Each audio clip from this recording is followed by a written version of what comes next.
మన ప్రభు అయిన యేసు క్రీస్తు నామములో కూడి వచ్చిన ప్రతి ఒక్కరికి వందనాలు తెలుపుకుంటూ, దినమున మనతో మాట్లాడుతున్న మాటలను చాలా జాగ్రత్తగా గమనిద్దాం. దినమున మనం దేవుని యొక్క సన్నిధిలో ఒక పేతురు గారి గురించి మనం తెలుసుకుందాం. ఇతని యొక్క జీవితంలో ఏ విధమైన స్థితిలో నడిపించబడ్డాడో, తర్వాత తన యొక్క జీవితాన్ని బట్టి దేవుని యొక్క ప్రత్యేకతలో దేవుడు ఆ యొక్క వ్యక్తితో మాట్లాడుతున్న మాటలు మనం గుర్తు చేసుకుందాం. ఈ యొక్క పేతురు గారి యొక్క జీవితంలో జ్ఞాపకం చేసుకుంటే, పేతురు గారి యొక్క స్థితి ఎలాంటిదంటే, ఎక్కువ పర్సెంట్ ఏదైనా మాట్లాడగలిగిన వాడిగా కనబడుతూ ఉంటాడు.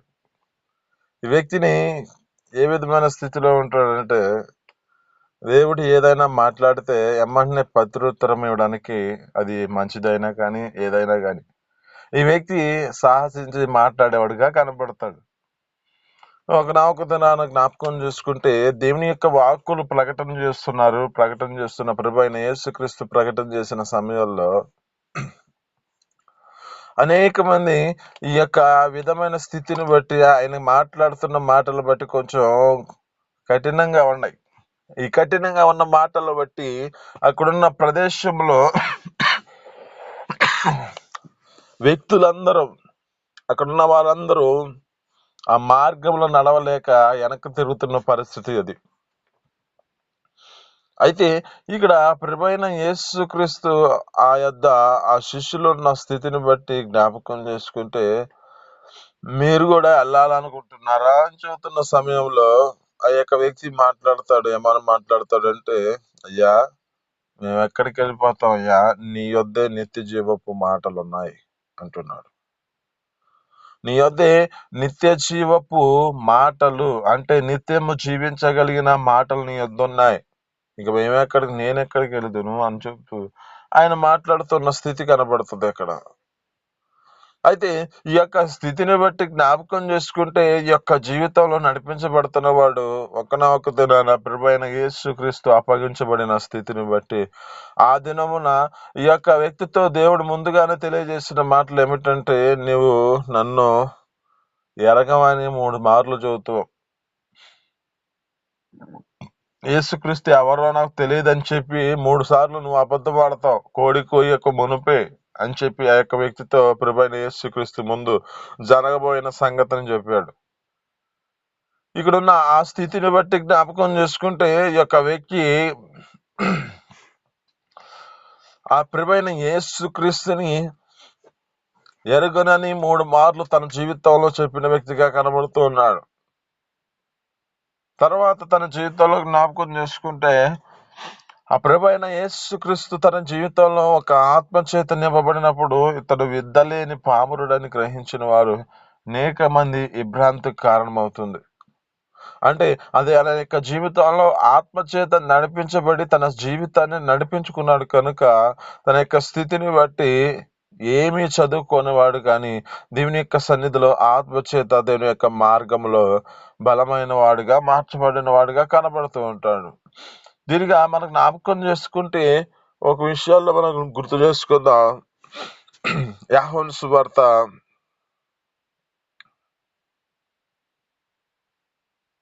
21వ అధ్యాయము 15వ వచనం మనం చదువుకుందామండి.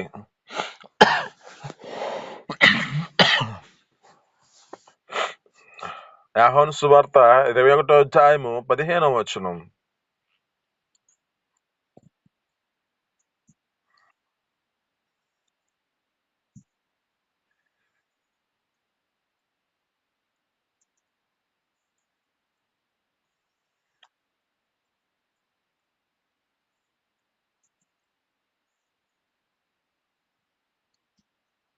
ఆమేన్, హల్లెలూయా. ఇక్కడ అన్న మాటలు మట్టి జ్ఞాపకం చేసుకుంటే, ప్రభు అయిన యేసుక్రీస్తు భోజనం చేసిన తర్వాత అక్కడ ఉన్న దానిని బట్టి ఆ యొక్క పేతురును చూసి, పేతురు, నీవు నన్ను ఎక్కువగా ప్రేమిస్తున్నావా అని అడుగుతూ ఉన్నాడు. ఇక్కడ ఉన్న సాదృశ్యం ఏమిటంటే, తన జీవితంలో అంతకు ముందు ఉన్న పరిస్థితిలో 3 మార్లు అబద్ధం ఆడిన పరిస్థితి. అయితే ఇక్కడున్న సాదృశ్యముగా దేవుడు మరలా తన జీవితంలో ఆత్మ సంబంధంగా ఆ వ్యక్తితో దేవుడు మాట్లాడుతూ ఉన్నాడు. అంటే అతని జీవితం అంతకు ముందున్న స్థితి ఎలాంటిది అంటే పిరిగితనంగా మార్చబడిన వాడే తన జీవితంలో దేవునిని ఒప్పుకొనని వాడిగా ఉన్నాడు. అయితే ఈ దినమున ఆ యొక్క వ్యక్తితో మాట్లాడుతున్న మాటను బట్టి ఏమంటున్నాడంటే ఆ యొక్క వ్యక్తితో, నీవు ఎక్కువగా నన్ను ప్రేమిస్తున్నావా వీరికంటే అంటే ఆ వ్యక్తి ప్రేమిస్తున్నానయా అంటున్నాడు. దాన్ని బట్టి ఆ వ్యక్తిని అడిగిన దానిని బట్టి అక్కడ అంటున్నాడు, నేను నిన్ను ప్రేమిస్తున్నానని నువ్వు ఎరుగుదుగా అంటున్నాడు. అందును బట్టి ప్రభువైన యేసుక్రీస్తు అతనితో చెబుతున్న మాటలు, గొర్రె పిల్లని మేపమని అతనితో చెప్పాను. ఆమేన్, హల్లెలూయా. అంటే ఈ గొర్రెలను మేపమని చెబుతున్నాడు. ఆత్మీయత స్థితిలో తన జీవితంలో జ్ఞాపకం చేసుకుంటే, ఈ గొర్రెలుగా పిలువబడుతున్న మన జీవితాలలో విశ్వాసులుగా పిలువబడుతున్న వారిని ఆ దేవుడు ఆత్మీయత సంబంధంగా ఆ వ్యక్తితో మాట్లాడిన మాటలను మనం జ్ఞాపకం చేసుకుంటూ, ఇక్కడ ఆ యొక్క పేతురు యొక్క జీవితంలో ఆత్మ సంబంధంగా తన యొక్క హృదయాన్ని దేవుని ఎదుట అప్పగించుకున్నాడు కనుకని తన జీవితంలో ఆత్మ సంబంధంగా తనతో మాట్లాడుతున్నాడు. ఈ గొర్రెలని మేపు, ఈ గొర్రెలను చాలా జాగ్రత్తగా వీటికి మేపు, వీటికి కావలసిన ఆహారాన్ని పెట్టు అని చెప్పి మాట్లాడుతున్నాడు. ఇంకా మనం చదువుకుంటే అక్కడ ఇంకా కింద వచనాల్లో చదువుతా ఉంటే అక్కడ అంటాడు, మరలా ఆయన యోహాను కుమారుడైన సీమోన్ని, నన్ను ప్రేమించుచున్నావా అని రెండవసారి అతనిని అడగగా అతడు, అవును ప్రభువా, నేను నిన్ను ప్రేమించుచున్నానని నువ్వు ఎరుగుదు అని ఆయనతో చెప్పాను. ఆయన మరలా నా గొర్రెలని కాయమని అంటున్నాడు. ఆమేన్, హల్లెలూయా. ఒకటి, ఆ గొర్రెలను మేపమంటున్నాడు. 2, అతని జీవితంలో ఒక కాపరిగా దానిని కాయమంటున్నాడు.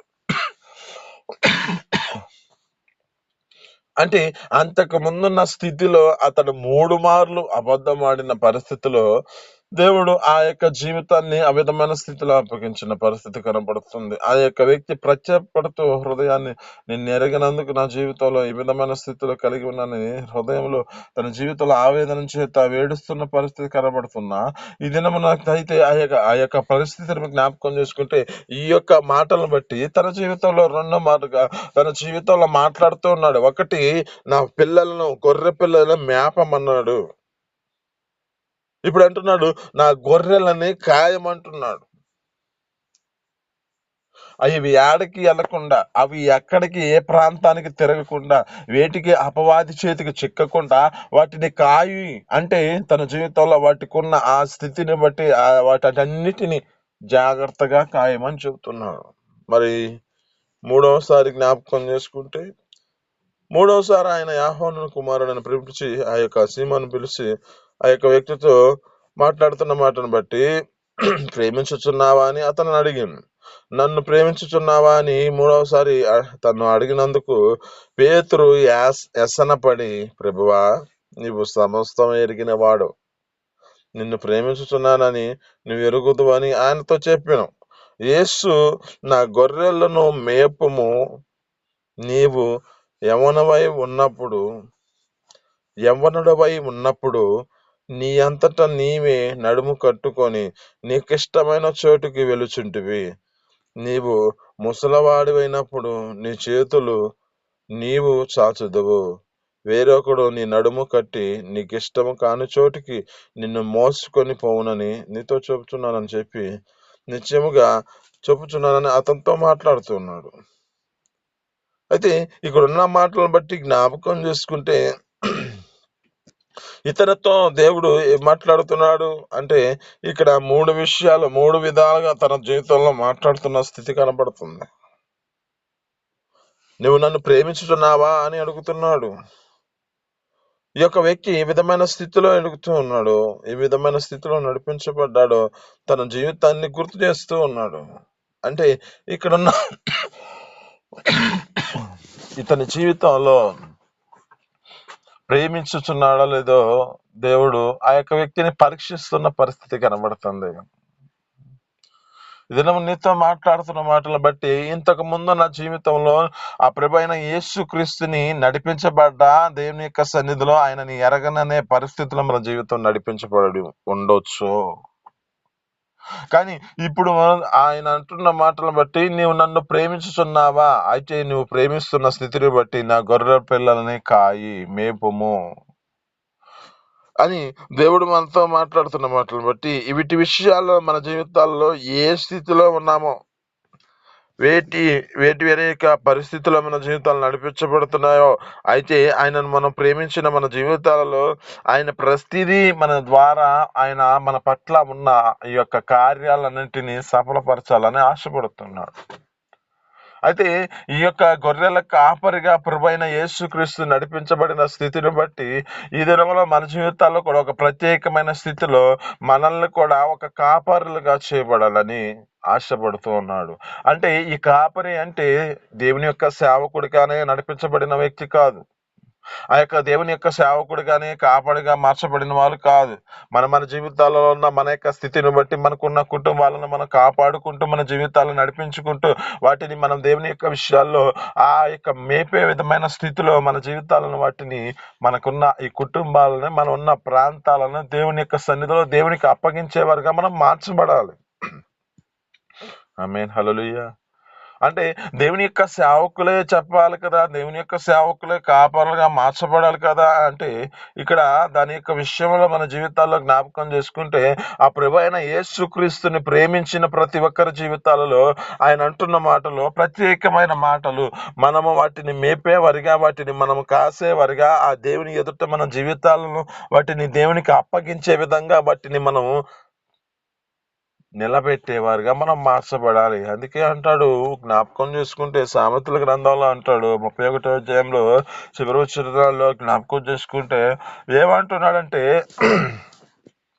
ఆ స్త్రీ అంట వారి యొక్క ఇంటి వారి అందరి యొక్క నడతలను వారికి ఉన్న ఆ నడతలను కనిపెడుచూ ఉందంట.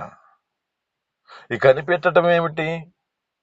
ఆమె యొక్క స్థితిని బట్టి, వారికి ఉన్న ఆ పరిస్థితులన్నిటిని చూడటం ఇది వారి వారి వారి ప్రవర్తనలన్నిటినీ కనిపెట్టుకుంటూ తన జీవితాన్ని నడిపించుకుంటున్నారంట. అంటే ఇక్కడున్న స్థితిని బట్టి ఆమె ఏం చేస్తుంది అంటే, వారికి ఉన్న ఆ యొక్క కుటుంబాన్ని చాలా జాగ్రత్తగా కాపాడుకుంటున్న స్థితి కనబడుతుంది. మనం జ్ఞాపకం చేసుకుంటే ఇంకా ఏబు గ్రంథంలో ఉంటాడు, ఏమంటాడంటే, నా పిల్లలు ఆ యొక్క దేవుణ్ణి దూషించి, దేవుడు ఏ విధమైన స్థితిని బట్టి ఆ దేవుడు ఎవరో అంటారేమో అని ఆయన ప్రతి అరుణోదయమున వారి గురించి ప్రత్యేకమైన ఆ యొక్క బలులు అర్పించేవాడుగా, అంటే ఆ స్తుతి నైవేద్యం చేస్తున్నవాడుగా కనపడతాడు. అంటే వారి వారి జీవితాలలో వారిని దేవుని ఎదుట కాపాడుకుంటూ, కాస్తూ, వారిని దేవుని ఎదుట వారి యొక్క స్థితిని బట్టి ఆయనకు అప్పగించే విధంగా మార్చబడుతున్న స్థితి కనబడుతుంది. ఇద్దరు మనం నీతో మాట్లాడుతున్న మాటలను బట్టి, నీకు ఇచ్చిన కుటుంబాన్ని దేవుని ఎదుటకు అప్పగించడానికి నీవు వాటిని జాగ్రత్తగా కాస్తూ, మేపుతూ, వాటిని సంరక్షించుకుంటూ నీ జీవితాన్ని నడిపించుకోవాలి. ఎందుకంటే ఒక ప్రేతురు యొక్క జీవితంలో ఒక ప్రత్యేకమైన స్థితిలో కలిగి ఉన్నవాడు. అంతకుముందు ఎరగనని తన జీవితంలో నడిపించబడిన వాడు, ఇప్పుడు దేవుని యొక్క ఆత్మ చేత తన జీవితం నడిపించబడింది కనుక ఒక ప్రత్యేకమైన పిలుపు చేత అతను నేను ఒక కాపరిగా చేశాడు. అయితే ఆ కాపరిగా మార్చబడిన అప్పుడు ఆ యొక్క పేతురు యొక్క జీవితంలో ఏ విధమైన స్థితిలో నడిపించబడ్డాడు, అదే స్థితిలో నిన్ను కూడా ఒక ప్రత్యేకమైన స్థితిలో ఒక కాపరిగా, నిన్ను ఒక ప్రత్యేకంగా నీ యొక్క కుటుంబం కొరకే, నీ ఉన్న ప్రాంతంలోనే నీ జీవితంలో ఒక కాపరిగా చేసుకుంటూ ఉన్నాడు. అయితే ఇప్పుడు కాపరిగా మనం మార్చబడిన మన జీవితాల్లో ఈ కాపరి వాటిని మేపుతూ, కాస్తూ, వాటిని నడతను కనిపెట్టుకుంటూ, వాళ్ళని సంరక్షకులుగా మనం చేసుకుంటూ, మనము మన జీవితాలలో వారిని మనం రక్షించేవారుగా మనం మార్చబడాలి. ఇక్కడ జ్ఞాపకం చేసుకుంటే, నోవాహు యొక్క జీవితంలో మనం ఏ విధమైన స్థితిలో కలిగి ఉన్నామో గుర్తు చేసుకుంటే, అక్కడ అంటున్నాడు, అంతకు ముందు చూడని స్థితిని బట్టి, అది వరకు చూడని సంగతులను గూర్చి హెచ్చరింపబడిన వాడే. హెబ్రీయులకు రాసిన పత్రిక 11వ అధ్యాయం 7వ వచనంలో అంటాడు, అక్కడ ఈ శ్వాసమును బట్టి నోవాహు అది వరకు చూడని సంగతులను గురించి హెచ్చరింపబడిన వాడే, దేవుని యందు భయభక్తులు కలిగిన వాడే, తన ఇంటి వారి అందరి కొరకై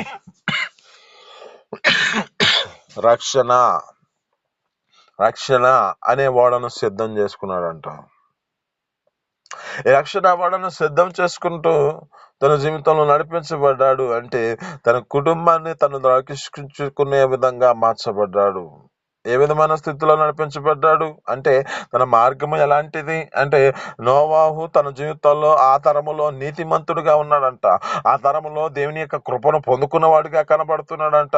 మరి ఆ యొక్క కృపను మన జీవితాల్లో పొందుకొని మన జీవితాలలో దేవుడు మనకి చెబుతున్న మాటలు అది వరకు చూడని సంగతులను గురించి అంటే పేతురు యొక్క జీవితంలో అంతకు ముందు మాట్లాడని స్థితులను బట్టి ఇప్పుడు అతను ప్రేమిస్తూ ఆ యొక్క వ్యక్తితో మాట్లాడుతున్నాడు. నువ్వు నన్ను ప్రేమించావా అంటే నువ్వు నన్ను ప్రేమించిన స్థితిని బట్టి నీకు ఒక ప్రత్యేకమైన నీకు ప్రత్యేకమైన ఒక స్థితిని బట్టి నీకు ఒక అప్పగించబడుతున్న స్థితి కనబడుతుంది.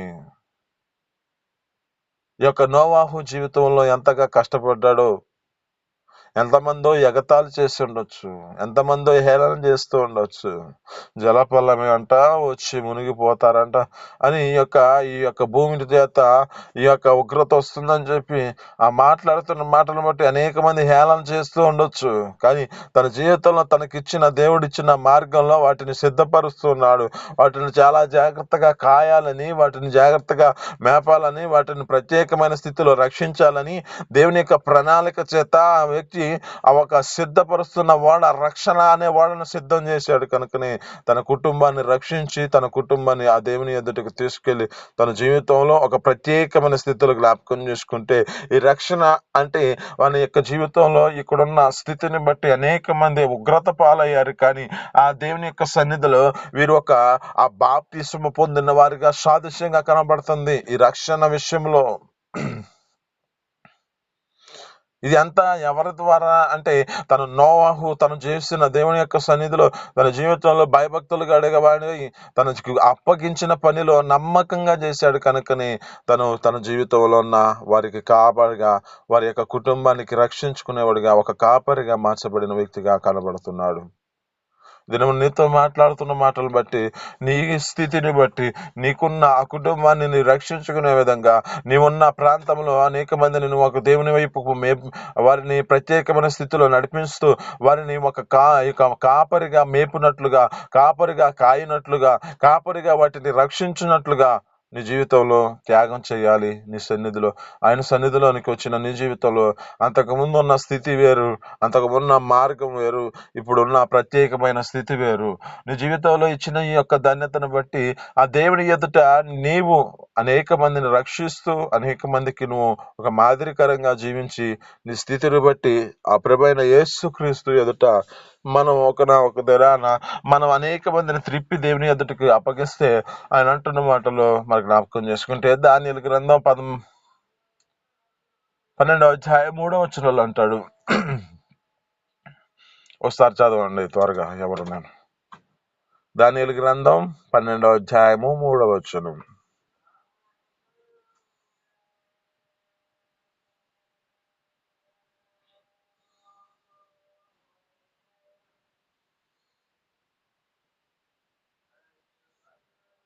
ఉన్నారండి? దానియేలు గ్రంథం 12వ అధ్యాయం 3వ వచనం చదవండి త్వరగా.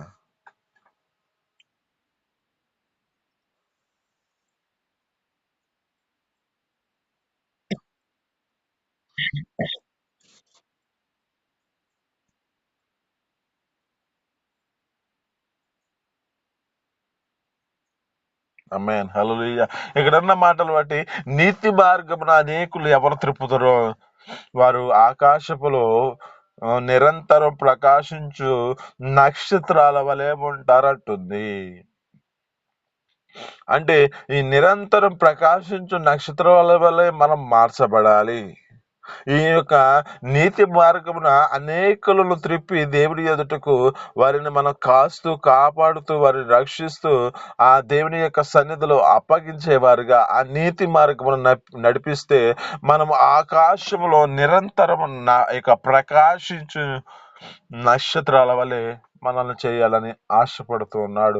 ఈ నిరంతరం ప్రకాశించు నక్షత్రము ఈ వెలుగు ద్వారా అనేక మందికి వెలుగును అనుగ్రహించినట్లుగా మన జీవితాల్లో మనకిచ్చిన ఈ ధన్యతను బట్టి మనము అనేకులను దేవుని వైపుకు మలిచే కృపను దయచేయనట్లుగా ప్రతి ఒక్కరు దేవుని యొక్క సన్నిధిలో ఈ మాటలు మీ యొక్క వినికులు దీవించి ఫలించును గాక. చిన్ని ప్రార్థన. పరిశుద్ర జీవాధిపతి ఆశ్చర్యకరుణ మహోన్నతుడానికి స్తోత్రాలు తండ్రి. మీ అపారమైన ప్రేమ చేత ఈ యొక్క ఉదయకాలంలో మీరు మాటలు బట్టి నీ స్తోత్రాలు.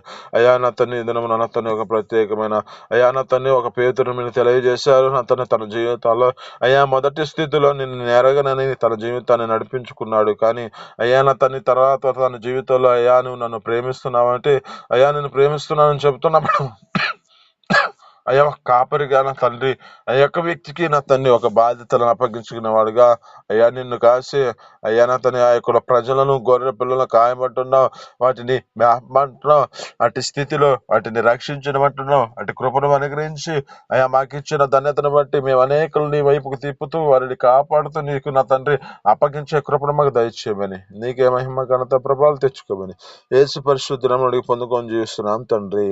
ఆమేన్.